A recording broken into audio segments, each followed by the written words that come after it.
안녕하세요. 오늘은 논리로 푸는 사주명리학 1권 사주학 기본 개념 2회 중에서 211페이지부터 읽어보려고 합니다. 제2절의 오행설 이론 체계의 성립 원리입니다. 1. 오행원을 통한 목화토금수의 기본 특성. 오행에 대한 개념 중 우선 가장 기본이 되는 목에 뻗어가는 기상, 화에 분산되는 기상, 토의 중앙, 중간, 금에 따르고 바뀌고 통제하는 기상, 수에 적시고 내려가고 수축하는 기상에 대하여 앞장에서 유추한 음양설의 가장 기본 원리인 시간의 흐름에 따른 명암 변화 현상을 적용하여 분석해 본다. 오행의 원의 운동 구간별 특성 분석. 동양에서는 전통적으로 하늘과 땅을 천원 지방으로 표현하며 하늘은 둥글고 땅은 모가 난다고 하였다. 오행 역시 하늘의 운행을 본받아 통상 오각형 혹은 원의 형태로 표현된다. 즉, 오행의 5부분을 시간의 흐름에 따라 목에서부터 화로, 화에서 토로, 토에서 금으로, 금에서 수로 생해가며 과정을 연결시키면 하나의 원이 형성된다. 이렇게 형성된 하나의 오행원은 오행을 계절 기준으로 보면 1년에 해당하고 시간 기준으로 보면 하루에 해당한다.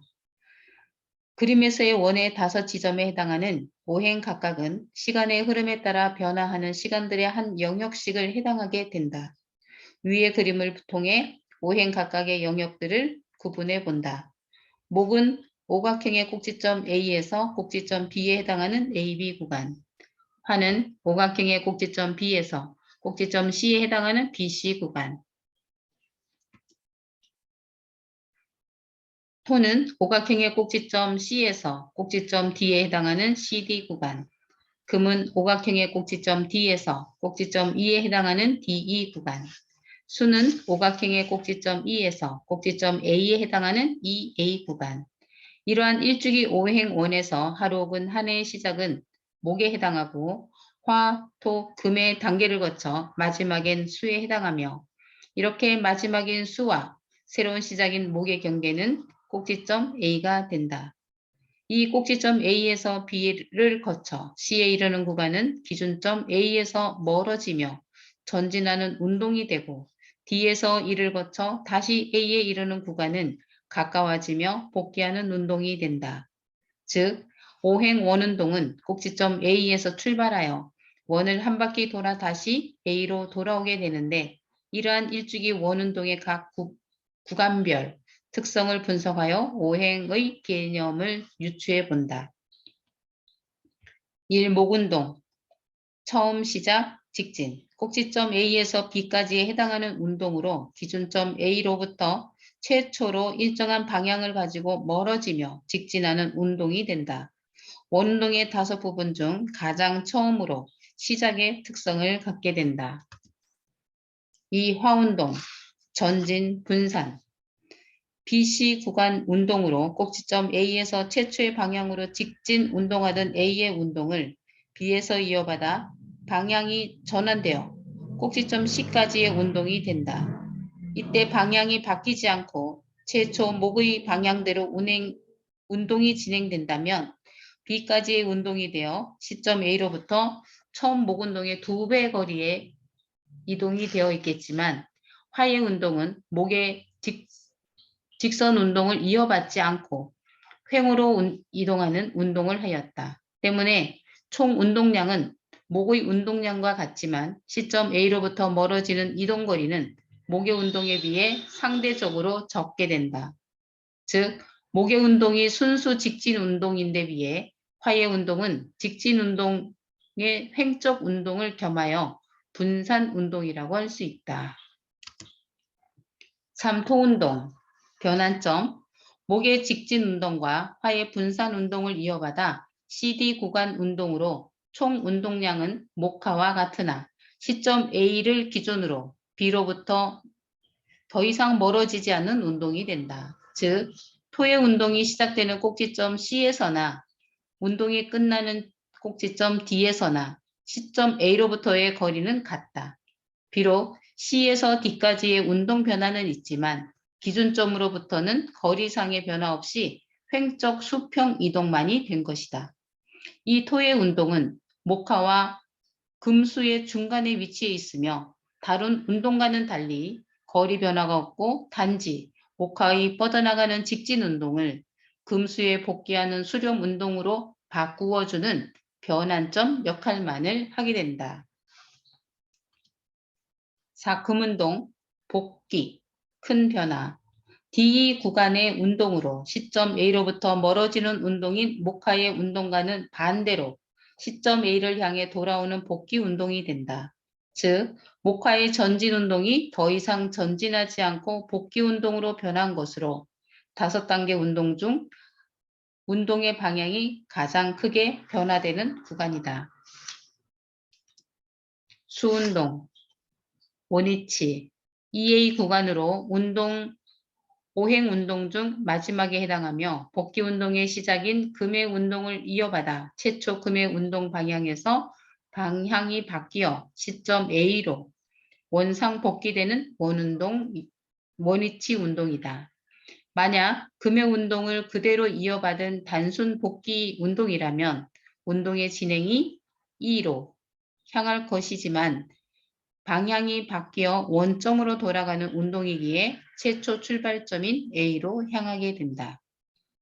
이렇게 일주기 운동의 오행원의 5단계 구간별 특성이 오행, 목화, 토금수의 기본 특성이 된다.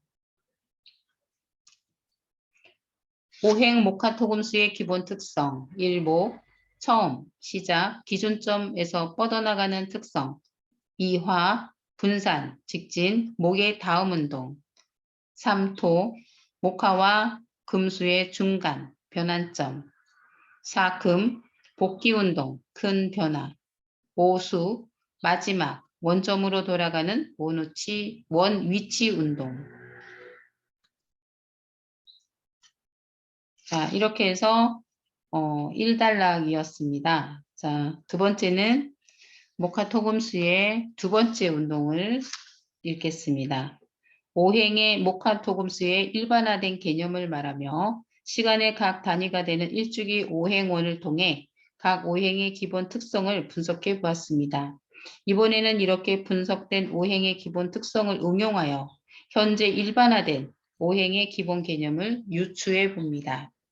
1모, 처음, 시작, 기준점에서 뻗어나가는 특성을 말하며 봄과 여름, 1년의 시작은 봄이고 하루의 시작은 아침이다.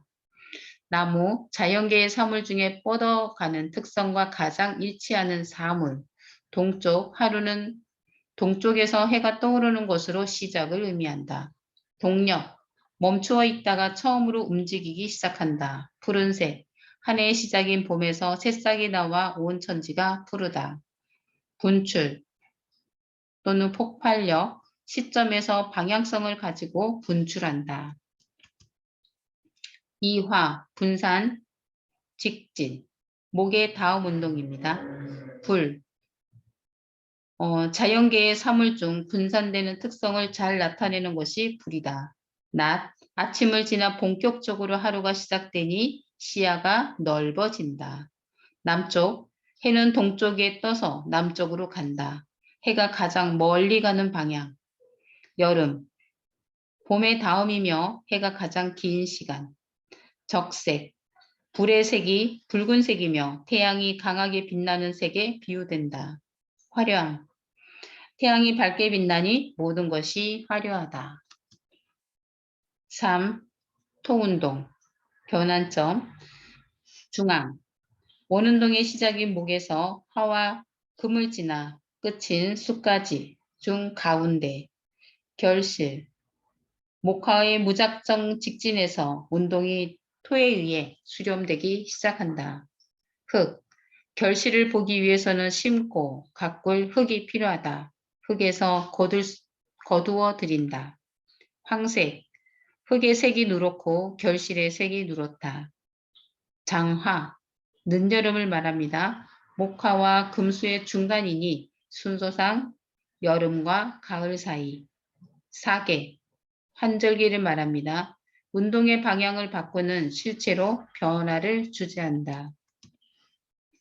4. 금, 복귀 운동, 큰 변화. 가을, 봄부터 여름까지 계속 더워지다가 추워지기 시작하는 큰 변화. 오후, 해가 아침부터 한낮까지 떠오르다가 다시 기울어지는 큰 변화. 서쪽, 떠오르던 해가 기울어져 가는 방향. 흰색, 양이 음으로 급격히 바뀌는 과정의 두려움, 공포, 싸늘함의 색. 쇠, 돌, 변화나 혁명은 강한 통제력 필요하며 쇠는 모양이 잘 변한다. 변혁, 혁명, 직진으로 분산되어 가던 운동이 갑자기 180도 변화를 나타낸다. 오수, 마지막, 원점으로 돌아가는 원위치 운동. 겨울, 가을 다음의 계절이며 계절의 마지막. 응축, 분산되었던 운동이 원점으로 돌아간다. 새로운 분출을 위한 응축이다. 북쪽, 태양이 들어가 쉬는 방향. 서쪽의 다음, 동쪽의 전, 시작의 준비. 밤, 하루가 시작되었다가 낮을 거쳐 다시 시작되기 위한 밤으로의 복귀. 물, 모든 생명의 출발은 물, 하강을 의미하며 물은 내려가는 특성이 강하다. 검은색, 밤의 색은 검다.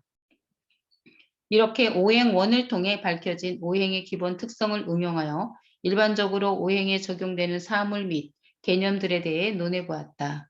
물론 이러한 개념들이 오행의 특성을 가장 올바르게 상징하는 것은 아니다. 이들은 오행 자체가 아니라 오행의 여러 가지 특성 중 한두 가지 특성을 상징하기 때문에 해당하는 특성에 관한 부분 외에는 이들과 오행을 동일시할 수가 없고 동일시해서도 안 된다.